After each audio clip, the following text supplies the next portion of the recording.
Safety commissioner గారి instructions ప్రకారం and district collector గారి డైరెక్షన్స్ ప్రకారం ఇవాళ 99 డేస్లో part of 99 days 6th April మనం ఫుడ్ సేఫ్టీ డేగా సెలబ్రేట్ చేసుకుంటున్నాం. కాబట్టి పిల్లల ద్వారా ప్రజలందరికీ సరైన ఆహారం తినాలని, తర్వాత వర్తక సంఘం వాళ్ళు జాయిన్ అయినారు, హోటల్ వాళ్ళు కూడా వచ్చారు. కల్తీ నిర్మూలన చేస్తామని ఒక ప్రామిసింగ్గా ఇవాళ ఒక అవేర్నెస్ క్రియేట్ చేయడానికి ఒక చిన్న వాకథాన్ లాగా కండక్ట్ చేసాము.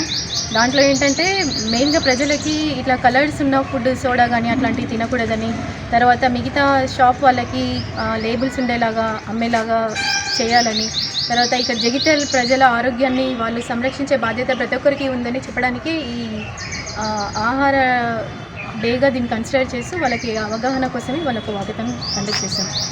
ఈ ప్రోగ్రామ్ సక్సెస్ఫుల్గా చేసినందుకు స్టూడెంట్స్ అందరికీ ప్రత్యేకంగా థ్యాంక్స్, అండ్ వచ్చిన వర్తక సంఘం వాళ్ళందరికీ కూడా స్పెషల్ థ్యాంక్స్ అండి. మీడియా వాళ్ళకి కూడా థ్యాంక్ యూ.